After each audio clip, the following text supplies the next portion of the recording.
மக்கள் உங்க நிலைமையை ஏத்துக்கிட்டு தானே ஓட்டு போட்டிருக்காங்க. எந்த பிராண்டை வச்சு ஓட்டு போட்டாங்க? திமுக. திமுகவை யார் தொட்டு வச்சது? அண்ணா. அண்ணா சொல்லிட்டு போனாரா? அண்ணா சொல்லிட்டு போனாரா சார்?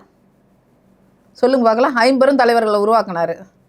எத்தனை மொழிப்போர் தியாகிகள் தீ குளிச்சாங்க? அவங்களாம் எங்கே இருக்காங்க?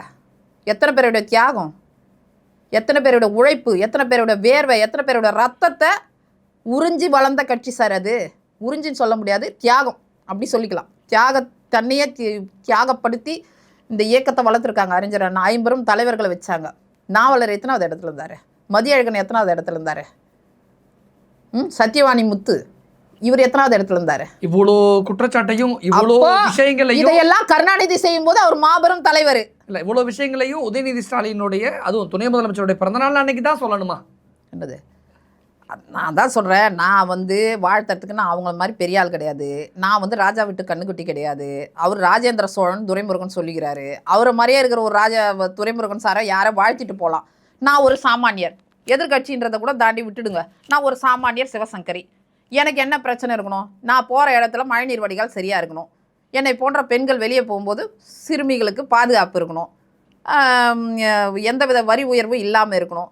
விலைவாசி கட்டுக்குள்ளே இருக்கணும். சட்ட ஒழுங்கு சிறப்பாக இருக்கணும். கஞ்சா இருக்கக்கூடாது. இதை தான் நான் எதிர்பார்ப்பேன். இது இல்லாத ஒருத்தரை நான் எப்படி சார் வாழ்த்த முடியும்? நான் எப்படி நான் மகிழ்ச்சியாக இருந்தால் தான் நான் வாழ்த்த முடியும்.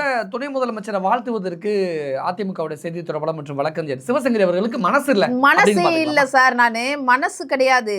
நான் இப்போ என்னை சுற்றி இருக்கிறவங்க மகிழ்ச்சியாக இருந்தால் தான் நான் மகிழ்ச்சியாக இருந்து வாழ்த்து சொல்லலாம். நான் மகிழ்ச்சியாக இல்லாத போது நான் எப்படி அந்த சந்தோஷத்தை கொண்டாட முடியும்? சுற்றி இருக்கிற யாருமே மகிழ்ச்சியாக இல்லை.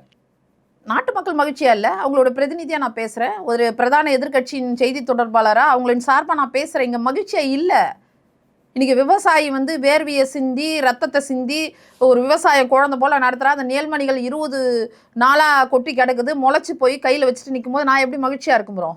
கோயம்புத்தூரில் ஒன்று நடக்குது, அதை பற்றி பேசுகிறதுக்குள்ளேயே விழுப்புரத்தில் ஒன்று நடக்குது. விழுப்புரத்தில் நடக்குது ராமேஸ்வரம் நடத்த முடிச்சு திருப்பி விழுப்புரத்துலேயே ஒரு ஒன்றிய செயலாளர், திமுக ஒன்றிய செயலாளர் தொடர்ந்து பாலியல் வன்கொடுமை செய்கிறாரு.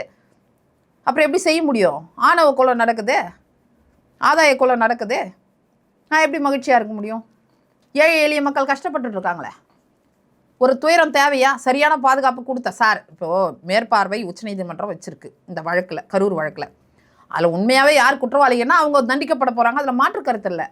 அடிப்படை கருத்து என்ன? அங்கே நீங்கள் பாதுகாப்பு கொடுத்துருக்கணுமா வேணாவா? அப்படி பாதுகாப்பு நீங்கள் கொடுக்குற விஷயத்த உங்கள் பேச்சை கேட்கலன்னா அங்கே நீங்கள் என்ன பண்ணியிருக்கணும்? விஜய் அவர்களை என்ன பண்ணியிருக்கணும்? உடனடியாக ஸ்பாட்டுக்கு போய் நிறுத்தியிருக்கணும். அதை செய்ய தவறது யார்?